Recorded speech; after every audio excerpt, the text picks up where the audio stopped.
see so many of you. We did not expect that the day after Labor Day, we were going to see so many interested folks come out and learn more about the future of our island, what we can do about the future of our island.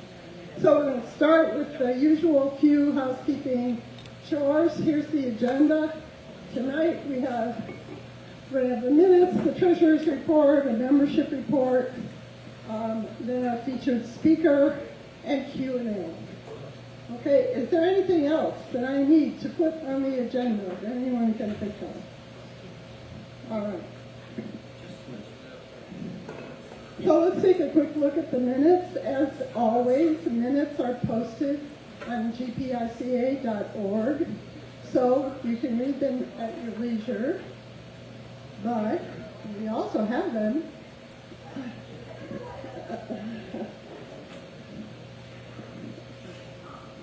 okay, while Cindy is while Cindy is searching for the minutes, let me give you a quick membership report. And that is our current members in good standing are 279. 279 members. That is fantastic, including 3 new lifetime members, making a total of 10 lifetime members, which is just super. So as you probably realize coming in the door, you can sign up for a membership if you're not a member. Of course, you can always come whether you're a member or not, but if you would like to join, there's the membership table in the back. And after the meeting, you can also join. You can join online as well. So now it's been set up so that you can pay online. It's very easy. You will get a notice when it's time to renew your membership. So all of that is going to help our membership drive. We also have an email list, and that includes not only the members, but anybody who has ever told us that they are interested in what the Greater Pine Island Civic Association is doing. And there are almost 1,000 people on that email list. 983 contacts. And that includes past members and people who signed up to receive our news. We've had 21 new contacts join the list in the last 30 days. And an interesting little factoid is that 39% of our readers of our emails regularly open and engage the email, which is kind of amazing for a group like us, because often, as you know, our inbox just fills up, and we look at it and we say, oh, GPICA, bye, I got to get on to more important things. But 39% of our readers actually open and click on the links in our emails. Okay, we don't. Do I have a printed copy? Is that gonna? I'm sorry, I don't. So let's table it for next meeting instead of, or come back to it later. Okay. Is it possible that by the end of the evening, this will be figured out? Okay. Okay, all right. So just let me know. All right, Mike, treasurer's report, do you have, it's in the same condition, okay. Well then, Deb Swisher-Hicks, who's the head of the development committee on the GPICA board, is here to give a quick report from the development committee.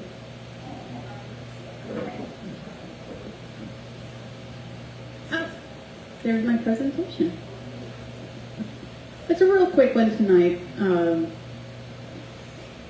Thank you. Go ahead and flip to the next when you get. All right, so I'm keeping an eye on a lot of large developments that are going on the island. There's 3 of them that are going through what they call a HEX meeting to get approved for a deviation, something other than what we would typically have on the island. And the biggest one, the most recent one, of course, is by the Publix. They were trying to put in a warehouse, a 60,000 square foot warehouse Now, I went to the HEX meeting and I put in an argument of that we definitely don't want it above the allowable height. And the other was we didn't feel that 60,000 square foot fit in one of the section codes. It says no commercial buildings should be limited. New commercial buildings are limited to 10,000 square feet of floor space per building. So that didn't quite, a 60,000 square foot didn't quite fit in that. So they were asking for a deviation. So I was hoping that the hearing officer would understand that they've already had a deviation of 97,000 square feet when they put in the Publix and the adjoining buildings.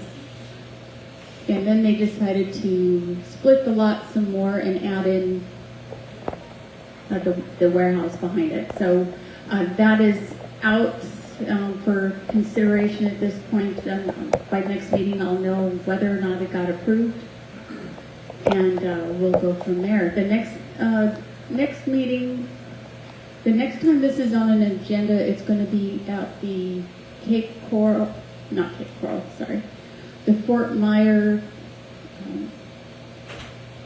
Lee County Commission. Thank you, Lee County Commission. And unless you actually went to the HEX meeting, you won't be able to speak, but you can go there and say, no, we're strongly against it if that happens. Yes? The HEX meeting is not a short answer. But it's a hearing examiner, that's what HEC stands for. So the first thing we have is a public information session, and we've had a lot of these, and a lot of you have been to them. That's where the public gets to give an input. The next step is the HEX, the hearing examiner, and then after that, it goes to the county commission. So hopefully they'll see it my way. The next HEX meeting on another piece of property is, there's a lot, go ahead. Sorry, I don't have the clicker. This is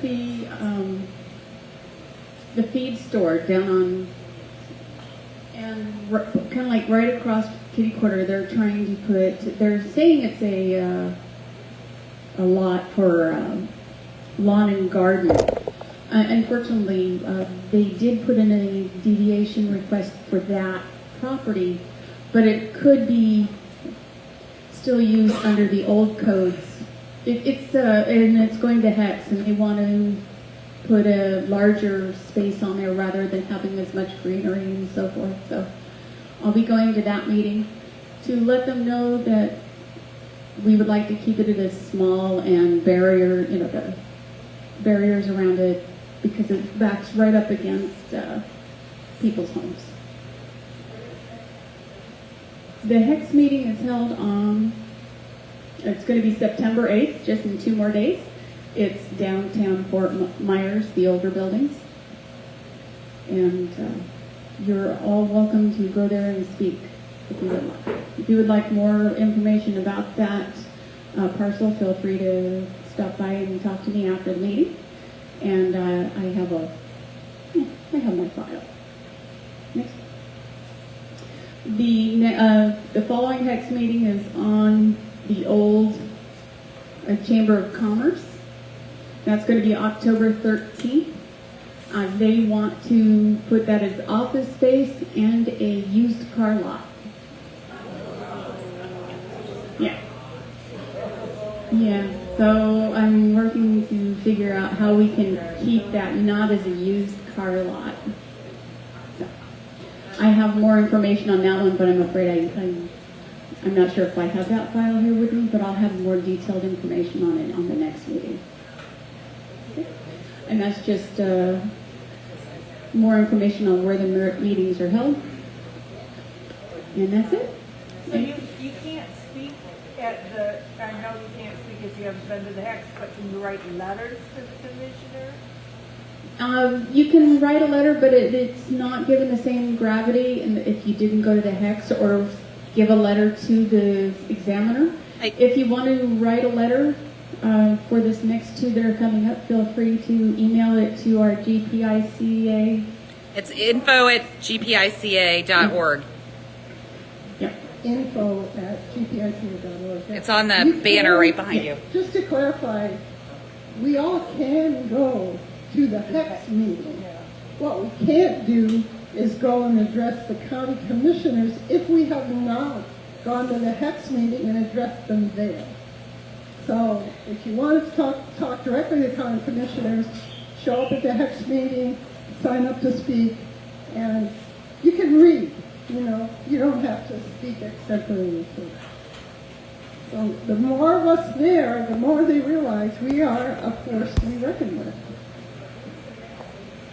The next meeting, there are a bunch of different HEX meetings that she mentioned. Okay, yes. Yeah, we can. We will put it on the website. We will put all of these HEX meetings on the website, so you can just check it and get over there. Show up. That's right. Well, it seems like the used car lot one would interest a number of people. Yeah, so the next HEX meeting is in 2 days on the 8th. And that is for the Publix. No, the Publix is already done. So, That's already. It's the Lawn and Garden Center. okay. Any other questions for Deb? Okay, thank you. All right, some of you may not have seen the latest announcement. We got an email yesterday from two presenters who were going to make a fairly short presentation before Bill Spikowski did. They emailed us saying that they were indisposed and could not make it tonight. So we're going to try to reschedule them for next month or sometime later. They were going to make a presentation on a proposed parking area near the Fisherman's Co-op on Maria Drive for residents from Upper Captiva. And they did not expect to have to postpone, but that's what happened. And so this is not, it's not even a public information session that they would be giving us. It's just a community conversation. They really want to know what you think about their proposal. They have already met with the board in a Zoom session, and we had a very good conversation about what they're trying to do. We felt they were really listening to the many objections that we initially came up with. So they would like to talk with you, and we're hoping we could schedule them for October. Okay, so shall we move on now? Or are there any questions or issues? All right. Cindy, do we have the minutes?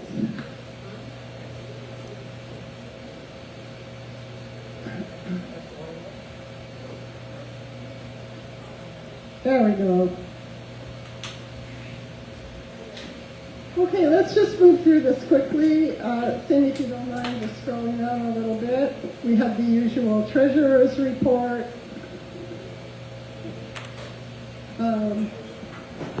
I talked about all the issues that the board is working on and how we're trying to communicate with the county commissioners about all of our issues. And then Cindy had a presentation on water quality, particularly the problem of high coal farm bacterial levels at Flamingo Bay. Then Deb Swisher-Hicks gave her presentation on land use. And let's move it up a little bit. Cindy, do you mind? Okay. And this was what her presentation was about. The King Ranch people, it's like the largest ranch or the second largest ranch in the United States. They used to own a lot of property down at the north end of the island. They sold all of their 207 acres. And then she talked about various public hearings that she attended and the things that developers are requesting, site changes and uses. And then we had, let's see, an update on what's happening with the annexation. So every week we have what they call an annexation defense meeting. And the water board, the fire commission, the lawyer who's working with both of those, GPICA representation, Matt Lachey Civic Association representation, we all meet in person and online, and we talk about how can we persuade the politicians that annexation is not a good idea. So we have already seen some of them. We're going to see more of them. And that's what's happening on the annexation front. Then we had something that we haven't done before, and that was kind of a question box or give your ideas or your thoughts about various issues, particularly incorporation, the future of our islands. Just write it down on a piece of paper. We collected those, and I'm thinking about some way of sharing in general what those ideas were or questions were, and maybe we'll be able to do that by the next meeting. If you have any more questions or ideas to give us, write them, jot them down on a piece of paper, give them to me or any of the other board members, or you can always send them to info@gpica.org, and we will add them to our pile. That's one other way besides those of you raising your hand and speaking out at these meetings, that we know what you're thinking. Okay, so is there a motion to accept the minutes?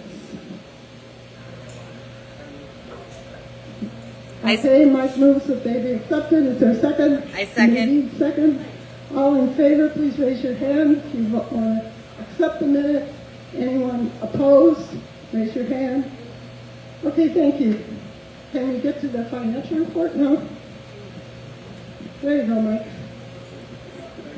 Everybody can hear me here. The money market, $16,762.55. I think it gained 14 cents in interest this last month. The business checking is now $6,978.81, and the CD investment is staying the same, $76,366.65.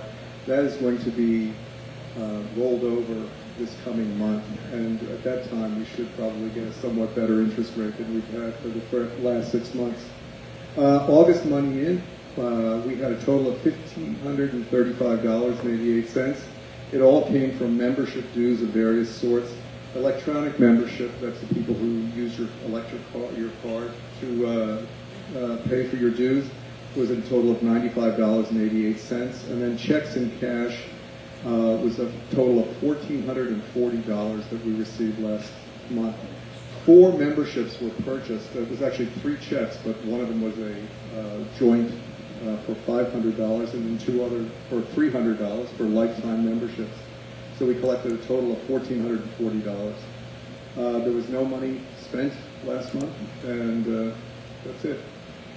Does anybody, would anybody like to move? Yes, sir.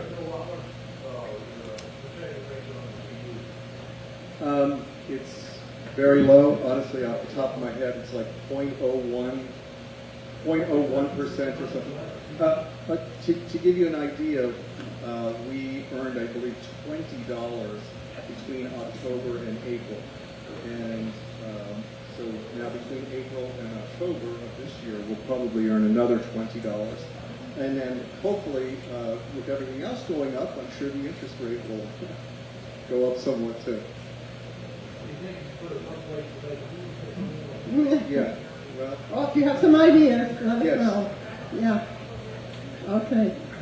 All right. Can I get a motion to approve the budget? Jeff? Jeff? Second. Seconded, thank you. All right, all in favor of accepting the financial report, please raise your hand up high. Thank you. All opposed? Okay, thanks very much. All right, now let's move on. Cindy, you want to bring up Bill's proposal? Okay. All right, so our featured speaker tonight is Bill Spakowski of Spakowski Planning Associates. Bill was the lead consultant to the GPICA during the development of the Pine Island Plan in the 1980s, which set regulations to limit development and protect the fragile coastal rural environment on Great Pine Island. His planning studies have received more than a dozen state and national awards. Now, the reason that we're talking about, Bill will go into this, I'm sure, in a lot more detail, but the reason we're talking about the Pine Island Plan tonight rather than incorporation is twofold.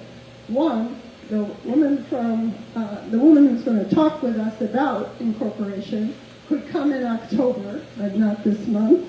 And secondly, and most importantly, Bill felt, as we did, that in order to understand incorporation and to really understand development issues on the island, you have to know the Pine Island Plan. So that's where we're starting tonight. Bill.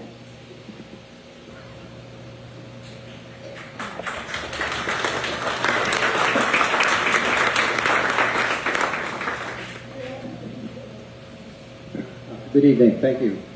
I'm going to break my comments into 4 parts. In the beginning, I'm going to talk about what happens just off Pine Island. In other words, just beyond where the Pine Island Plan has effect. Partly because it's of interest because of everything that's been happening there lately, but also I think it will help illustrate the difference in sort of what we gain by having the Pine Island Plan. Then I want to talk a little bit about the history of the Pine Island Plan because it really goes back 45 years into this very room. And it's pretty interesting all the variations that have happened over time. Then I want to give you some highlights of what are the most important parts of the Pine Island Plan. I could go on all night, but I want to talk about 6 or 8 of the most important parts. And then just close with some thoughts about the future, what might be happening next.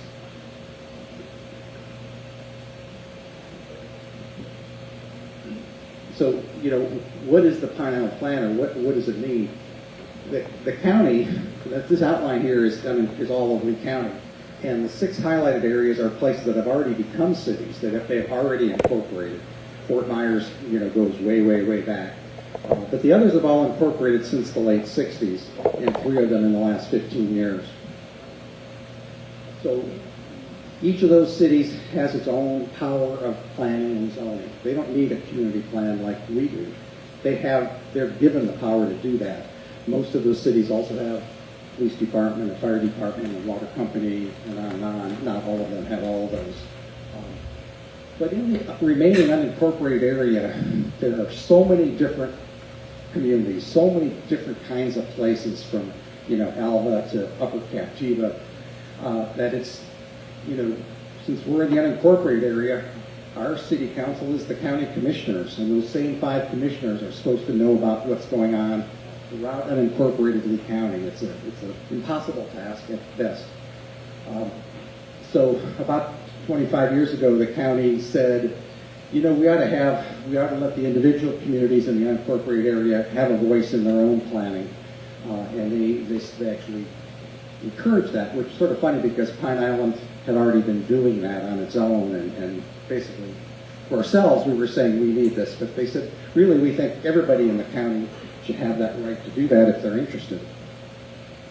So this next slide shows in all those different colored areas all the community plans that have been created that Lee County officially recognizes. There's 17 of them, so the Pine Island Plan is just one. It's one of the oldest, and in some ways the most elaborate, but it's really just one of many, many, many that are in existence. So here the tan areas are the cities, and the other colors are community plans.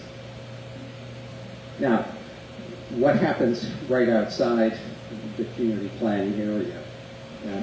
That red oval you see there is going to be the same on the next 5 or 6 slides because it's area I want you to look at because a lot of different things are going on in that area. So the first question I guess everybody has is where does the Pine Island plan end? I mean, you can see where the green ends on the map, but that's not really too helpful unless you're a planner and you have a map in your head and you dream maps. The edge of that green area, the Pine Island plan, is Matlacha Isles. And the Matlacha Isles entrance sign you can see there in turquoise and white. Been there forever. You probably drive by it every time you go to town and don't even notice unless you live in there. But the old Chamber of Commerce building is just I think you actually see the you can actually see the flag in there. Anyway, this is a picture going toward Burnstore Road from Pine Island. So the Pine Island plan basically is in effect up through Matlacha Isles and not beyond. So in that white area, the white area is neither the Pine Island plan nor Cape Coral. There's a lot of things going on there. First, what you see in the heavy red blocky area in the middle of the red oval, this is a map that is in Lee County's comprehensive plan. And what it means is that Lee County has entered into an agreement with Cape Coral, and this could be back 10 or 20 years ago, I don't know. But they entered into an agreement that it's the intention of both parties, Lee County and Cape Coral, that this area will ultimately be annexed. And I know it's going to be disappointing for a lot of people to hear. But that's sort of the official policy, is that area, which is basically everything up to the Pine Island plan area and everything that's not wetlands, would go into Cape Coral. That doesn't mean it has to happen that way. That agreement can be broken, that map can be changed, but there is some going back, probably a dozen or more years to annex that area into Cape Coral. Now, in the meantime, or if that annexation never happens, obviously a few pieces have been annexed recently, but if it never happens, or until it happens, the white area, it's unincorporated Lee County, it's governed by Lee County's comprehensive plan, Lee County zoning ordinance, and everything in our Pine Island plan. We could go and complain about it, but what's in our plan doesn't really have any legal effect there, unfortunately. Now, still inside that same red circle, this is a map of the fire districts. So the brown area is the Matlacha Pine Island Fire District, and you can see that they have responsibility providing fire protection in that area. Now, the fire district is not a part of Lee County. It's actually created by the state through a special act of the legislature, and that's what set their boundaries. So, and there's a lot of independent fire districts in Lee County. They all have a special act of the legislature and a set of boundaries. Now, what happens after annexation? You obviously have two sets of things going on that are in conflict. You have a city that wants to provide fire and police protection. You got the Matlacha district that says we've already been doing it. We should keep doing it, and that has to get resolved one way or the other. And if it doesn't get resolved amicably, it goes to court. That same area is almost identical area, but not exactly, is the Pine Island Water Company. Also, royalty provides water service in that area, for instance, and have been. Now, the water company is not a government agency. It's a nonprofit group. It's a member-owned. We all own part of it. So it's also not part of Lee County and not a creation of the legislature either. It's sort of a unique kind of thing. So basically the same issue occurs when there's annexation in that area. We have two entities wanting to provide the service and to charge for the service, and it's always a mess working that out. Sewer service, there's nothing area. The official county maps don't show anybody saying they want to provide sewer service in that area. I take that to mean they assume Cape Coral will at some point, but it's just my guess. So, second part of my talk now is the Pine Island plan and where things came from, starting in 1977. Alice and I came down to Pine Island in 1975 and spent our first couple of years, maybe half the year here and half the year there, trying to grapple with a living. And in our second year here in 77, we said we're just going to move here and we're going to find some way to make a living. And the Pine Island Eagle had started publishing in 1976, and it had articles every week about this civic association, which I had never heard of, even though I had a business here on the island. And it talked about these regulations that Pine Islanders wanted Lee County to impose for Pine Island. And you got to understand the timing. Sanibel had just incorporated 2 years earlier because Lee County was just crazy about allowing development on Sanibel. They were determined to make Sanibel like Fort Myers Beach. And there was a big revolt and incorporation movement, and Sanibel became a city. And so Pine Islanders are, we felt the same way. And instead of incorporating a group from this organization and several other island organizations, got together and proposed and pushed the Lee County Commission to adopt this ordinance, Ordinance 7715, declaring Pine Island a place of scenic beauty and adopting a height limit on buildings, basically the same height limit we have today, unchanged after 45 years, and some density controls for new residential development that are actually on the high side. In retrospect, they're actually quite a bit lower today. So I consider that to be the beginning of the Pine Island Plan, even though it was just a map and this set of rules. The next big step came in 1984. This is when Lee County, for the first time, created a future land use map. That's an official state government term. And it's different than the zoning map. The zoning map tells you what you can do on your property today, what you can go and get a building permit to do today. The future land use map is much more general and looks way further in the future. And it says, like, what areas, 30 years from now might be developable if they get rezoned for development, and what areas are just off limits even then. So this was something new, and a group of Pine Islanders got together and went to the commissioners and said, the future land use map for Pine Island ought to look like this, and it happened, and it actually became the law for Lee County. And I got to tell you, it's amazing. It's very similar to what we have today. What we have today is a little better. So that's also phenomenal for 45 years. Now, a few years later, the county was required to redo its comprehensive plan because the new state law said you had to do this, that, and the other. And I was director of county planning at the time, so my head was in this, getting that over. So I wasn't involved in this part of it. But this association hired a consultant, a colleague of mine, Karen Day, to help sort of advance everything that had been done so far and add a lot more meat to it than just the future land use map and just the height limit. A whole lot more meat on policies on environmental protection, for instance, and on transportation. So they submitted that, and ultimately it did get adopted in 1990. There's a lot of litigation over, in fact, parts of the Pine Island plan. Was it not strict enough? Was it too strict? And ultimately the county prevailed and adopted it in a way very favorable to Pine Islanders. So that was 1990. But time marches on.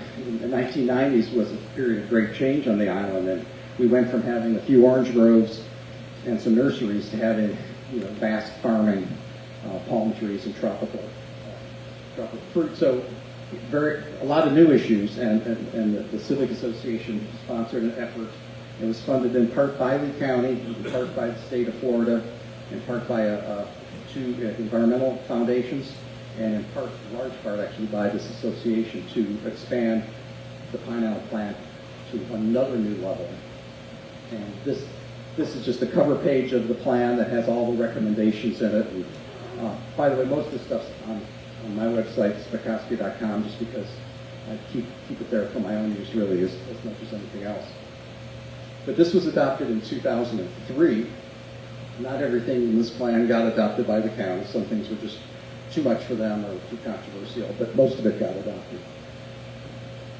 Then, at that point, we still had no special zoning regulations for Pine Island except for that height regulation. All the rest of the density stuff had gone away. And so one community, Estero, what's now the village of Estero, had convinced the county that they should have their own zoning regulations, and Pine Islanders, we said, well, we want to do that too, and spent a couple years drafting those and building a consensus. Even though these things were sponsored by the Pine Island Civic Association, they were all Pine Island and all Matlacha. Everybody was involved. There was no other than Civic Association sponsoring. It wasn't limited to members or anything. But these regulations were then adopted in 2007. The most recent change came in 2016, and these were changes both to the Pine Island Plan and the Pine Island regulations. And these were actually sponsored by Lee County because they were sued by large landowners who demanded huge compensation for the loss of development rights. And the county basically said, we give. And this, so there, a lot of changes were made here. I didn't work on this, so I'm less familiar with the details, although I do have some of the details for you tonight. So that's the history. It really is quite amazing evolution. Now, as far as the content, what's in the Pine Island Plan today, it's often hard when somebody asks me, what does its Pine Island Plan say, because I've worked on it so long. But I remember 10 things that it used to say and doesn't say anymore, so I'm always a little reticent to give you the top 10 hits until I go back and read them carefully. But I want to explain how these work, because there's a hierarchical arrangement of planning regulations that's governed by the state. And at the top is there's a state law.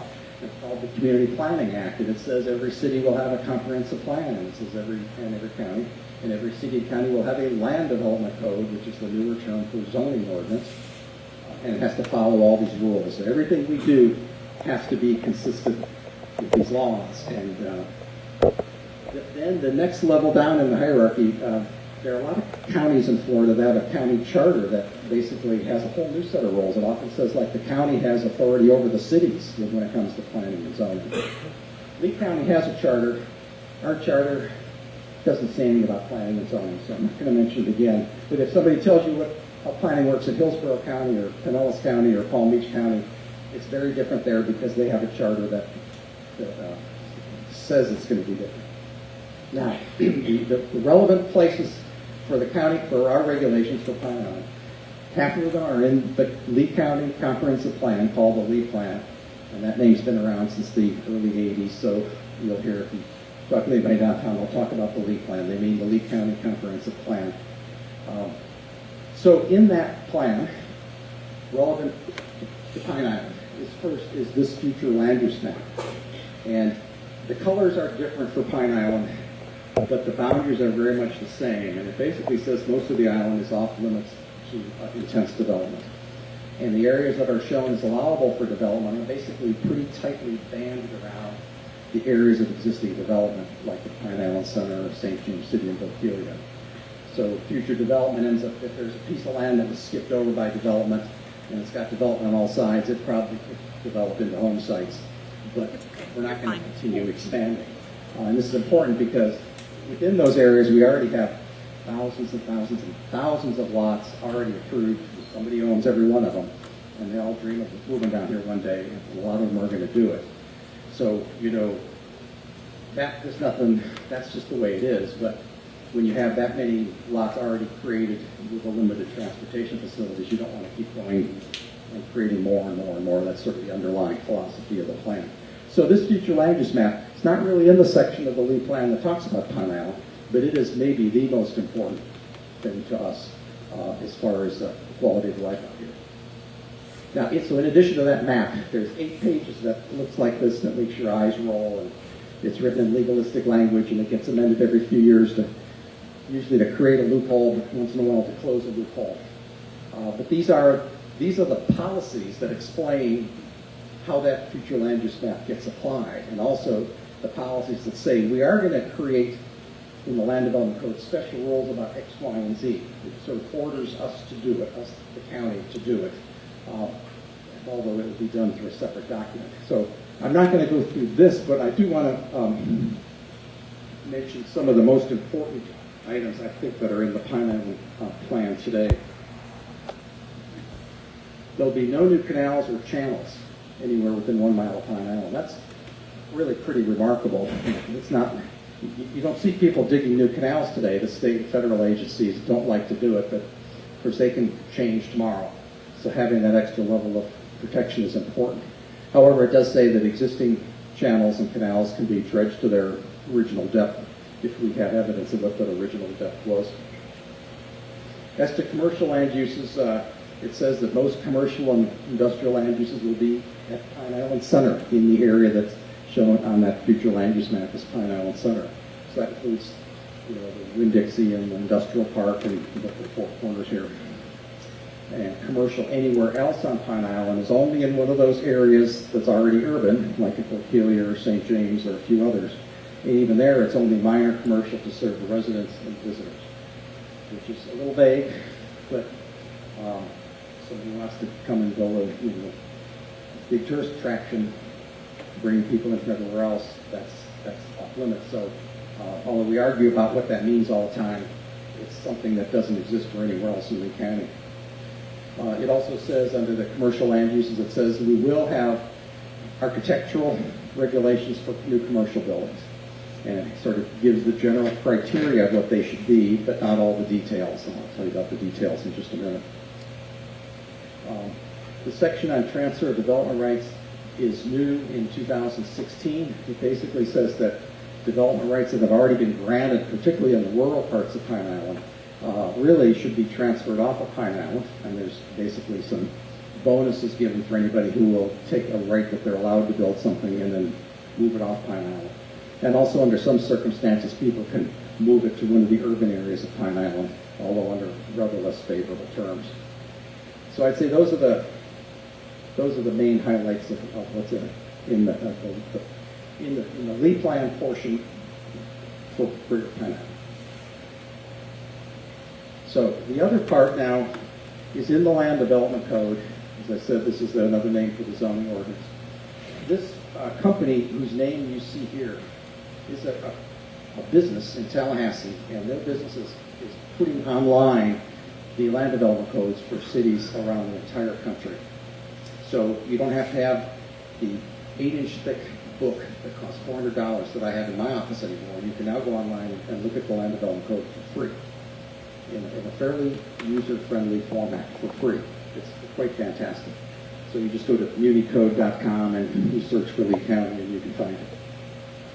So what's in that code? Well, the code itself, the 8-inch high book, is all words, but there is also a map that oddly does not come with the 8-inch high book, but it's the zoning map, and this is all over the country.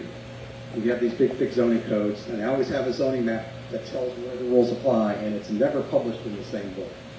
Fortunately now, you can usually get them online. You better have a computer and some patience, but it's actually pretty amazing. Anyway, so this is just a picture this is a screenshot from my computer I took yesterday that shows the zoning map. Now, the zoning map is much more detailed, and it goes back to 1962. That's when this map was created.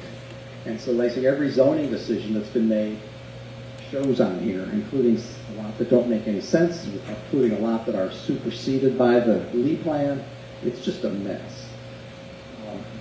But it's just too much trouble for anybody to want to change. The Pine Island Plan says that Lee County should change the zoning on any land that allows development that's not allowed by the Pine Island Plan. But that's one of the things they never put in because it's just too much work. So people who own that land get confused, or say they get confused about what their rights are, and I think legitimately some of them are confused, and it causes all kinds of problems. Anyway, you really need to look at the zoning map if you want to know what a lot of these regulations mean. But in addition to that, there is a section for Greater Pine Island regulations, and again, it's changed over time, but this is what there is today.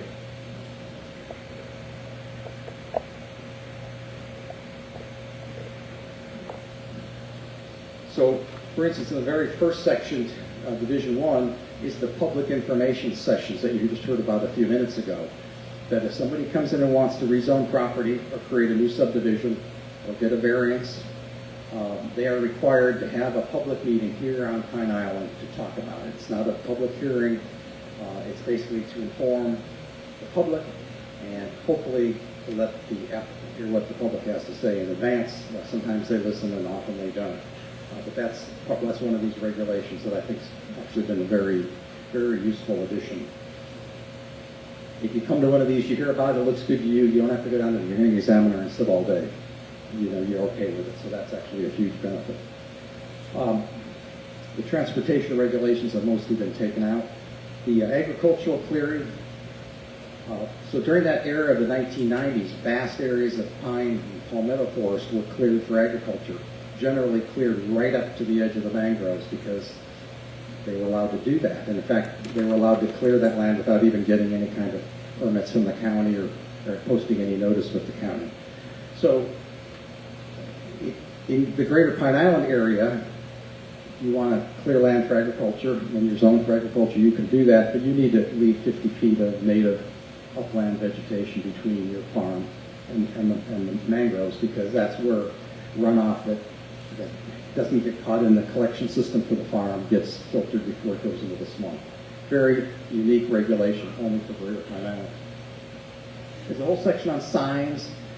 Business signs can't be as big as they can on the mainland. This isn't US 41 where you have to have a giant sign because there's 48 other signs you're competing with. There aren't that many businesses here. They're mainly patronized by people who live here or visit here regularly. They don't need to be as big, so they're not allowed to be as big. And there's some special rules for signs in Matlacha because those small buildings up near the right-of-way, they're not allowed to any kind of, under county rules, any kind of usable sign. So there's some special small signs allowed for those buildings. It's a little detail that's really important, I think, to any business in Matlacha. In the coastal rural area, that's the non-urban areas on Pine Island, the areas where development really isn't supposed to take place. The density is now 1 unit per 2.7 acres. Used to be 1 per 10, 1 per 2.7. But if you take a large parcel and save 70% of it in native vegetation, permanently preserve it, then you're allowed to have 1 unit per acre on the remaining. So this is a pretty strong, pretty good bonus for somebody to retain most of the land in native vegetation. If that land's already been farmed, you can continue to farm it, but you can't clear it for farming. The design standards section actually is one of the most important parts, and there's some things in here that I have to chuckle from since I just heard the discussion about the 10,000 commercial buildings can't be larger than 10,000 square feet. But somebody got a deviation to build 90,000 square feet, and now they want 60,000 more. So just because it says something nice on paper doesn't always mean it's going to be that effective, and I think that's a good example of it. But as to more effective rules on commercial buildings, they have to have windows on the front wall. And you think, well, duh, of course. But when you see commercial buildings being built today, they often have no windows on the front wall, and it's just a blank wall. And this is pretty ridiculous. And exposed roofs have to be metal roof. You can only have 1 row of parking in front of the building. I'll drive by the Publix and I say, well, that rule, somebody got around that rule. I can't explain that. I'm sure there's some deviation of variance that they were granted that probably shouldn't have, but that's the way it is. Maximum building height, 38 feet above ground or 45 feet above sea level, straight from the 1977 ordinance. It's actually awkwardly worded. Really should be worded better because it has some unintended side effects. But every time, through all these years we talk about it, nobody wants to touch it. We all decided better to keep what we got than make it better, because if we make it better, we might make it worse at the same time. Commercial fishing equipment can be stored on single-family lots on Pine Island because so many commercial fishermen have no other way to do it. There's a lot of rules to keep it from looking hideous, but that's something that's allowed here and nowhere else. Customized rule for Pine Island. And these last two are really not part of the Pine Island plan, but they're related and relevant. In Matlacha, there's 2 sets of rules. One is for the residential subdivisions that has some design regulations and also a bunch of different rules on lot sizes because those lots were all built back in the 50s before zoning began, and most of them are too small for today's zoning, and that problem was fixed in this Matlacha residential overlay.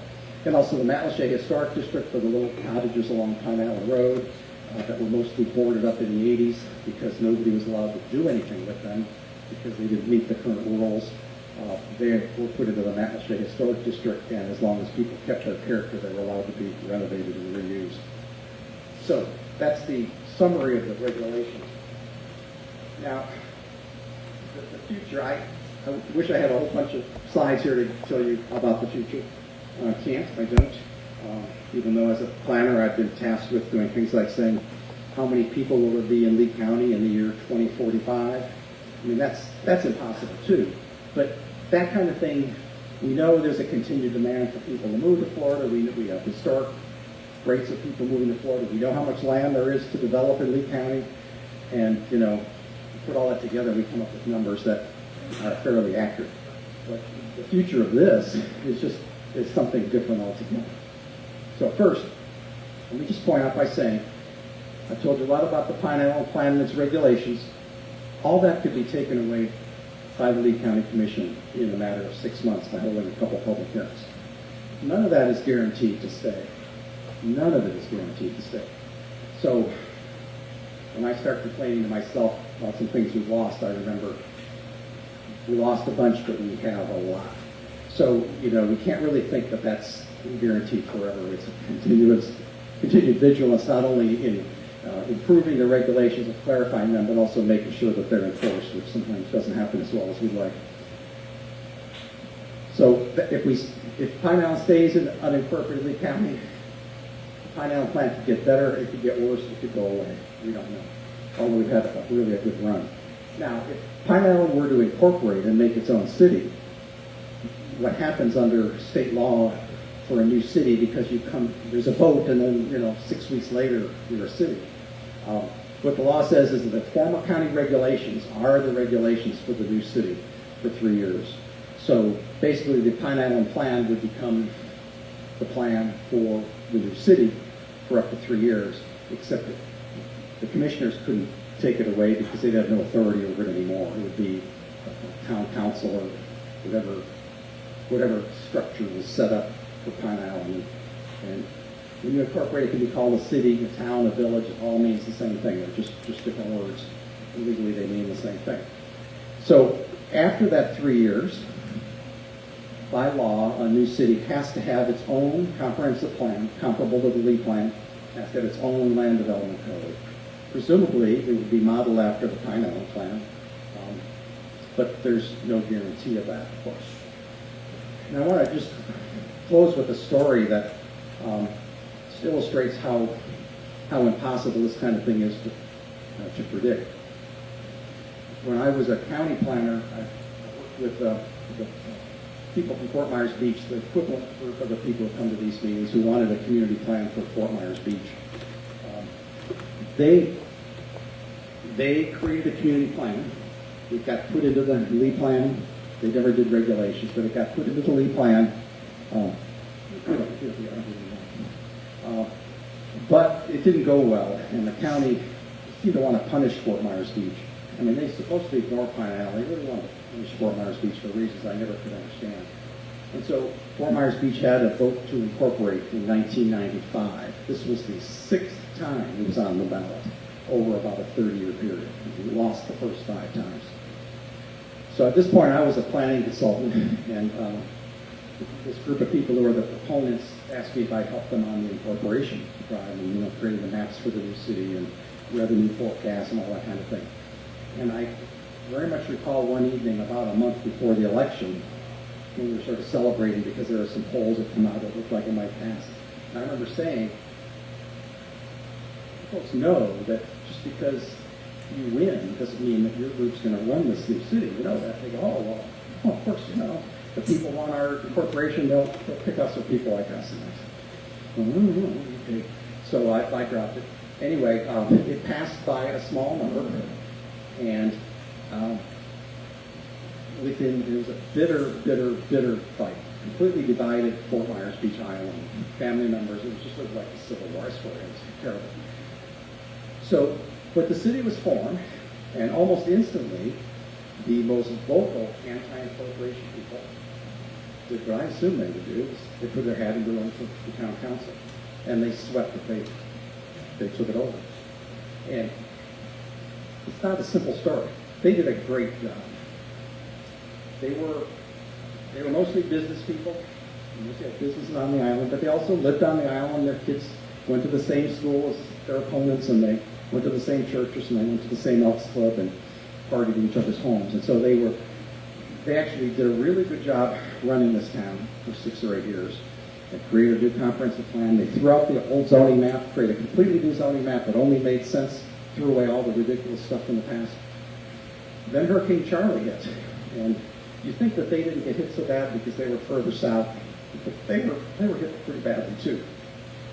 So if you were here during Hurricane Charlie, you remember it was pretty tough right afterwards. Those of us who were off the island at the time couldn't get back on. People around couldn't get off. And it took some number of days to get the trees cut down and for the county and the fire department to figure out when it was safe to allow the road to be open. But Fort Myers Beach had the same situation with one difference. And that's that they had put in, the county had put in a central sewer system down there, which was a great thing, except for one problem. They didn't anticipate what would happen in the case of a hurricane, a power failure. So the water lines were running because the pumps were off the island. But if people returned to their homes to flush the toilet, there'd be sewer running in the streets because there was no way to pump the sewer back out. So they were not, those people weren't allowed, I'm sorry, it sounds like a very involved story. I'm coming to the end of it. So it took a week or 8 days or 9 days before people were allowed back on the island. And people were furious. So you can imagine, you didn't know if your home was destroyed, you can't get back on to put blue tarp on it. What happened the next election is they threw out all the council people, every one of them. And a very good group of people took over because those old people were incompetent. And these were my buddies from the appropriation movement. And like I said, they did a terrible job because they were so bitter about the hurricane thing. They didn't believe this. They thought the sewer thing was a conspiracy theory and it would have worked fine with no electricity. So for 3 years, it was a mess. Nothing happened. They fired all the consultants. I was the only consultant that wasn't fired because I didn't have anything before them for a few years. They didn't see no need to fire me. They fired all the citizens who ran all the committees. They kicked everybody off. So, was appropriation a good thing for Fort Myers Beach? First 8 years, fantastic. The next 4 years, terrible. And now it's pretty good again. So bottom line is, when you have government, it's the people who run it that make it good or bad. And if we have bad people running the county commission, it's going to be bad to stay in the county. And if we have bad people running Pine Island, it's going to be bad to have our own city here. Either way, it can be good or bad. That's my very vague advice about the future of Pine Island. Thank you very much.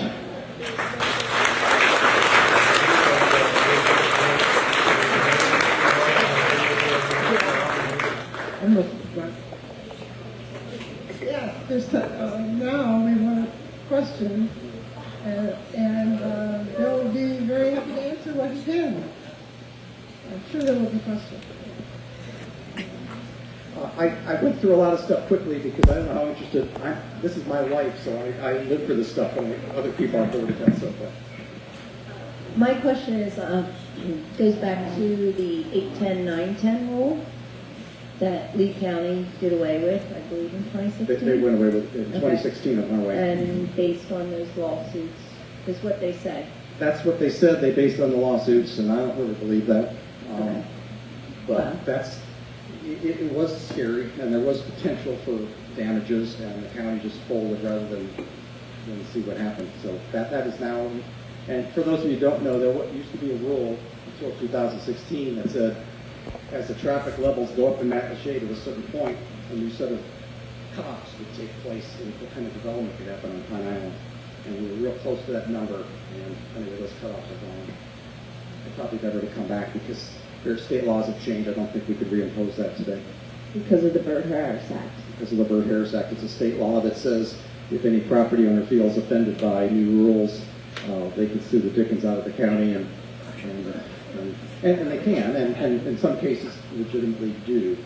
But in Lee County, they're so terrified of lawsuits that they just give in without even trying. It's very unfortunate. But Pine Island City could do the same thing when faced with potential damages. So. And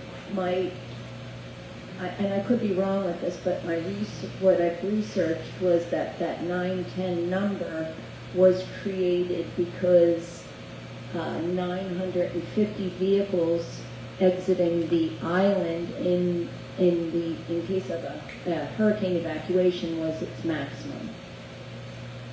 Generally, although that was one of the items that was in litigation for 2 years, was the methodology under which that number was calculated, and there were arguments that the number should be lower or higher, and the final 910 number was a little bit of a compromise. But generally, it was because the road capacity is being exceeded, and it's basically exceeded for hurricane evacuation and for daily travel. And this was actually started in 1990, and this was when Matlacha was a ghost town. There was no tourism in Matlacha, and traffic flowed through Matlacha pretty well. And now Matlacha is like a lively, exciting place that slows traffic down, and so that number of people turning and walking across the street really changes the calculations under which the 910 number was created. I don't know who redid that today, what the number would be. It might be lower than that, but the number beyond which everything packs up.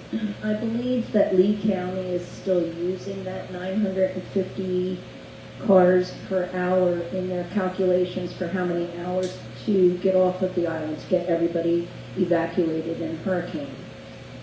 And, Maybe I just am not up on that anymore. oh, okay. Could well be.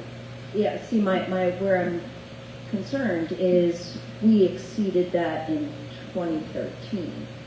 So, and I do have what they used to provide, weekly traffic counts there at Yucatan. And I'm struggling to find any current traffic counts. Well, those counters there at the Yucatan were put in to help enforce the Pine Island regulations, and that's why they put those counters in. But again, I'm out of touch with what's happened in recent years on that. I'm sorry.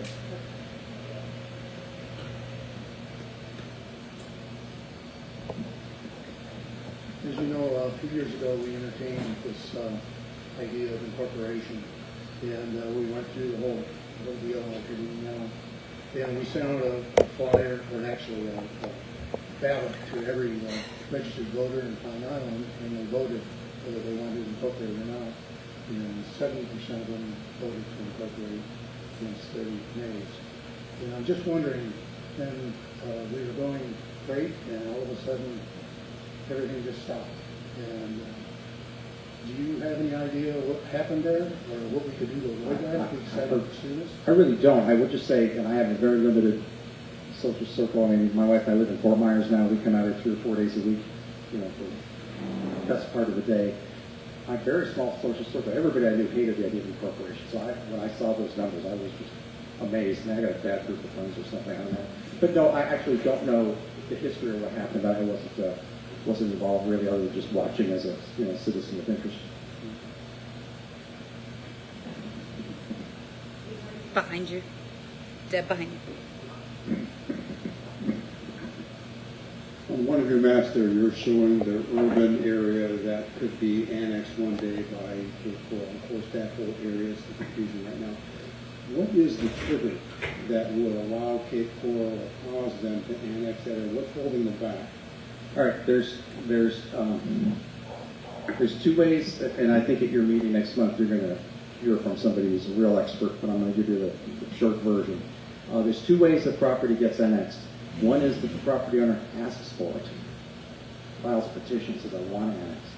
And if they want to annex, and if their property is contiguous to the existing city, it's pretty much automatic. The city wants them to, the property owner has voluntarily done it, but almost nobody has anything they can say about it. Now, if it's not contiguous, like the D&D thing in Matt Shake, if it's not contiguous, then that's a different story. But if it is, so basically what happens is for these voluntary annexations is they happen one at a time, usually when somebody wants to develop land, usually because they think they'll get more lenient treatment from the city for development approvals, but sometimes just because they want city water and sewer. I don't know why our water and sewer is pretty good out here. I don't know why they would, or our water is good. The fire district's good if we don't have sewer there, but maybe if you're building a shopping center, you want a sewer hookup, maybe that's it. So that's one kind, and that happens on its own when a landowner wants to do it. And they don't want to do it before they're ready to develop, because first thing that happens is that property taxes go way up because they're in the city. So why would they do that when they don't need to? The second is called an involuntary annexation. And this is when a whole group of properties are annexed all at once, whether the owners want it or not. So involuntary annexations are a lot more complicated, and they require a special act of the state legislature, and a pretty good reason why. I mean, the legislators, they don't maybe really care, but they care. Everybody on Pine Island hates them, everybody in Cape Coral hates them, so it gets to be a little political. But involuntary annexations can annex, like they could annex the whole red area at one time. And that has happened in Lee County a number of times around the city of Fort Myers. They've done involuntary annexations. So instead of having boundaries, the city police is here and the county sheriff is there and the city fire and the county fire, and everybody has duplicated services. It's ridiculous, really. Involuntary annexation is the way to clean that up. And there is talk about people doing an involuntary annexation for at least some of the properties along Pine Island Road. I don't think they're talking about going all the way up to Lawrence Store, but there are unincorporated properties all the way down to like Bubba's Smokehouse, that property, and others. And they're talking about doing that, and that would be state special act of the legislature. If the local representatives and senators want it, it'll happen. If the local ones don't, the rest of the state government won't. So those are the two ways that it happens. Or just nothing happens at all. You know, and so, some of these areas like that have been in that red area for 20 years or more. And one day somebody wants to annex and it happens all of a sudden.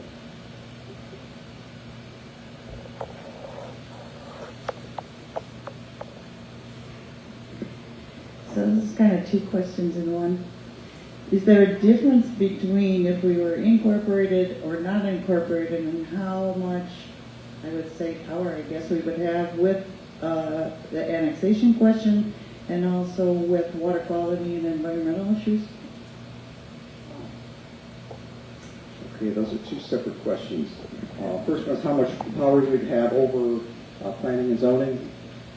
If that's what you're referring to, yes, and over annexation. So if you incorporate, then nobody can take land from you. So if Pine Island were to incorporate and include that area along Burnstone Road, then Cape Coral could annex it because it would now be part of Pine Island. It can be in one city, and only in one city at a time. It's very hard to de-annex property. It almost never happens. So that whoever comes first. And that, honestly, that often is how cities form. Why did the village of Estero form? They were afraid that Edith Springs was going to expand into their territory, and they, as sort of a defensive move, they decided to incorporate themselves to set the boundary. So I don't know if that made sense, but they've actually, those two have done really good jobs in cities, so they don't have any terrible stories to tell. I'm sorry, your second question was about water quality. A Pine Island city could adopt regulations that the county has not been willing to. Although surprisingly, the county did go along with the 50-foot buffer and the no canals and no channels, and they actually went along with most of the things that Pine Island has asked for on environmental matters. So maybe we didn't ask for enough. But I would say probably more likely that a city would be able to do more than the county. But that's, again, just depends on the people who would be sitting in those seats.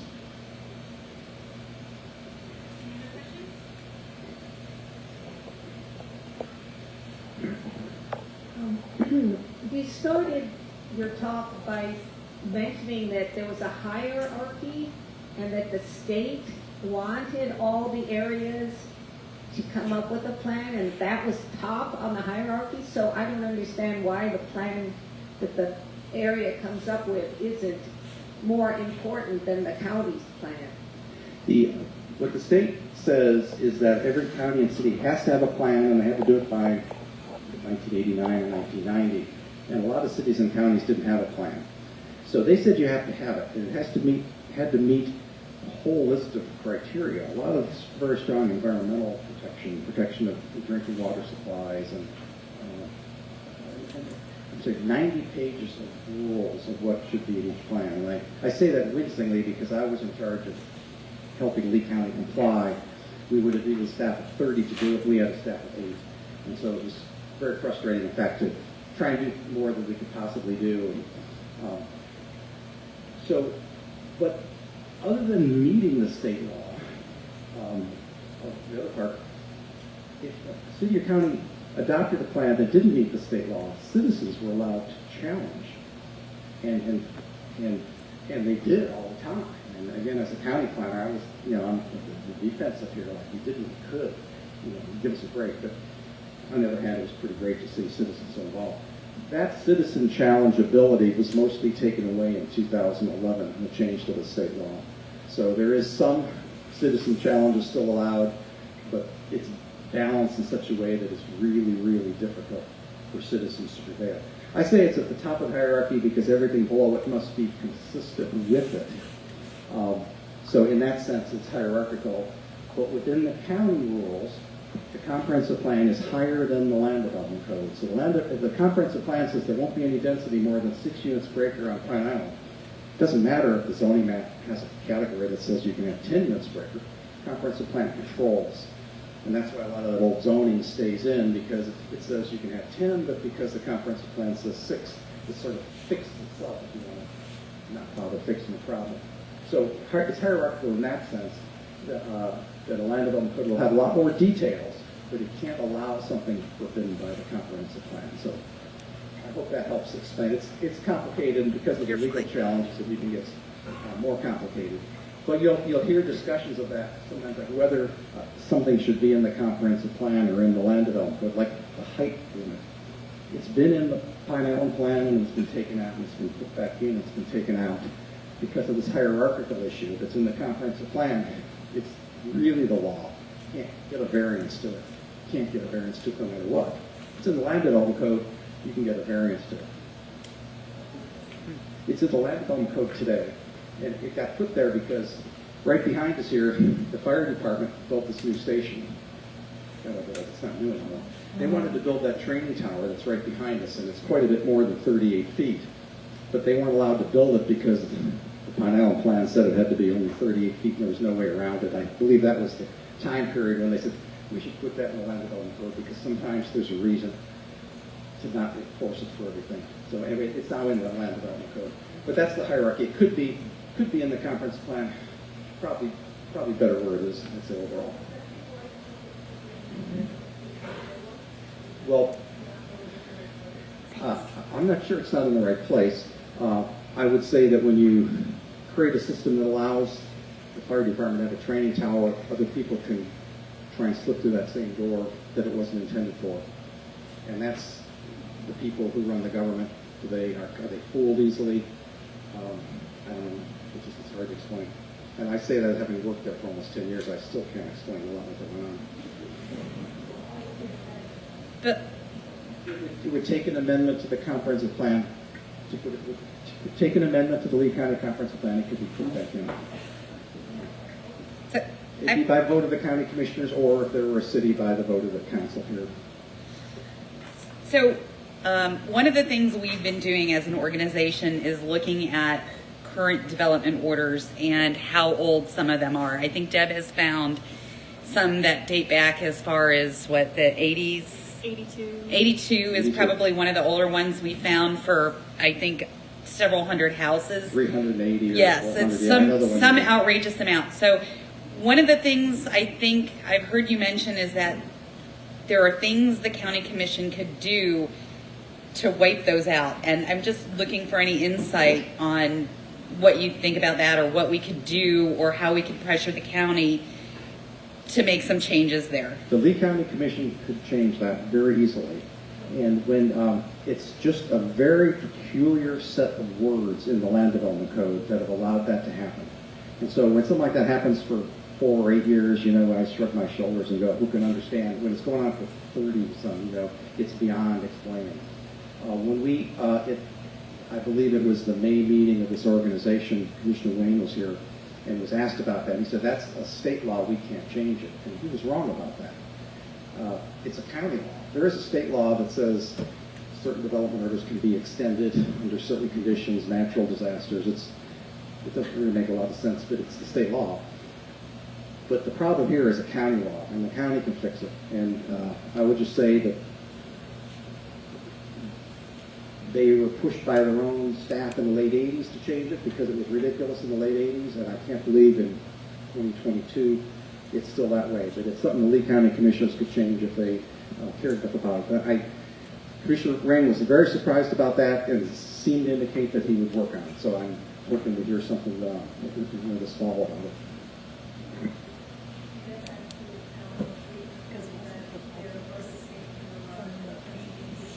I think so, yeah. Yeah, at least 10 the years. state law might actually allow, but that's like a 1-year extension, and we're talking about, no, sorry. 6 year, I think it's a 6-year extension. But the county law doesn't have anything about that. There's no extensions for natural disasters. That's the state law. So the county law could be fixed if they cared enough to do it. What would they have to do to fix it? I mean, what's the language?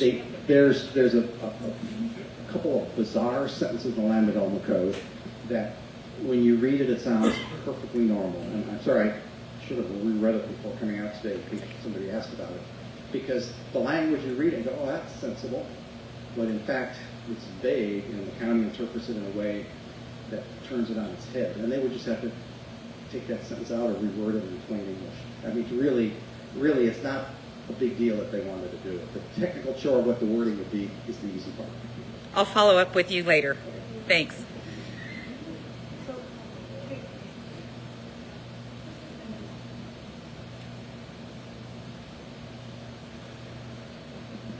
historically, how much does incorporation change taxes? How much does it change what? Taxes. Taxes? Well, Property tax. so a lot of your taxes stay the same. You know, what you pay for the sheriff stays the same. What you pay to the school board, which is a big part, stays the same. What you pay to the fire district stays the same.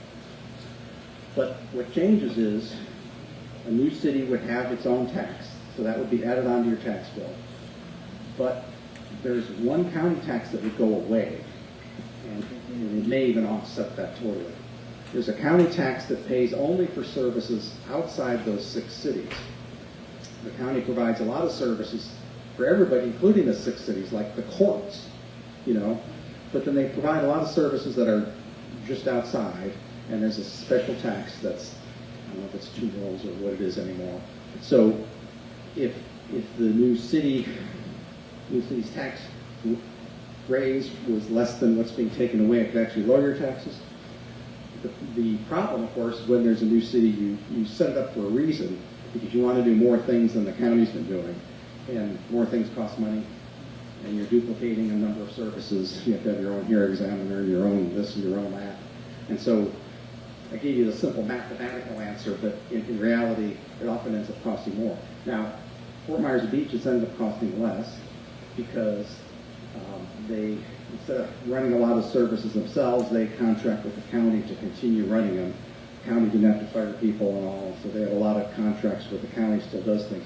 Plus, their housing has gotten really, really expensive, and so the property taxes they raise are really high. So Pine Island's heading that direction, and the more property's worth out here, the more likely you can run the city without raising your taxes. But also then most of us can't afford to live here anymore. So. You're right. Can I back up just to the very beginning of the thing when we talked about that Maria Drive development down there? They want to make more parking spaces for people on the island. I was actually going to learn about it tonight. I don't really know anything about it. Right, well, I understand that the county bought that years ago for a whole lot of money. I think they probably paid for it with tax dollars, or went out of their pocket. It came out of the county bought it with tax dollars. So now the fishermen can only go there on weekends and holidays. And if they're going to make more parking, why don't they make more parking for fishermen and people who want to go down there and use it? We can't use it at all, and we pay for it. You mean? I think this private landowner is wanting to do that at their own expense rather than, why doesn't the county do it? But no, that's a good question. There's not much property there, but yeah, but if they're going to build, they're going to build a parking lot for people on the islands. Yeah. What about the people on fish here? I see what you're saying. Yeah, we pay for it. Yeah, I don't think there's anything that would keep the county from doing that. They would have to probably rezone property and have a public information meeting just like anybody else. But I think they could do it if they wanted to. That makes sense. Are you familiar with the special enclave annexation that Kickball proposed to the state? I've heard a few people mention it, but I have not seen it. I don't really know how extensive it is. But you have an understanding about enclave annexation. Yes, absolutely. I was wondering, with Cape Coral being up to Mount Lachey Isles, and then owning D&D, makes Mount Lachey Isles an enclave. Could they, through that new law, could they take all of Mount Lachey Isles? No. With the law, when they talk about it being an enclave bill, it means they will annex something that is an enclave, like above the steakhouse, surrounded on 4 sides by Cape Coral. So it's to annex those areas into Cape Coral. The law says when you annex, you cannot create a new enclave.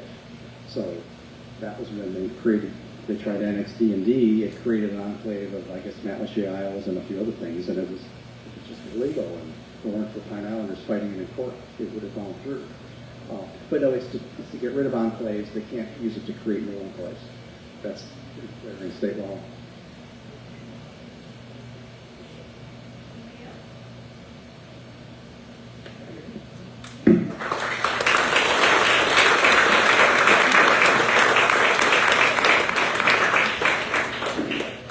Thank you, Bill. That was really quite illuminating. I'm sure all of us on the board, as well as myself, learned something tonight and clarified something tonight for ourselves. Next month, we're going to have someone from the Florida League of Cities, as Bill mentioned, with the person who will be able, we hope, to answer every single question you might have about incorporation. And then we'll be more informed. So please come out and bring your neighbors, and we'll have a very interesting session. So tonight, I think we are done. If there is a motion to adjourn. Okay? The motion seconded. All in favor? Raise your hand. Anybody opposed? Thank you and have a great evening. If anybody still wants to sign up for membership, I'll be in the back here at the door.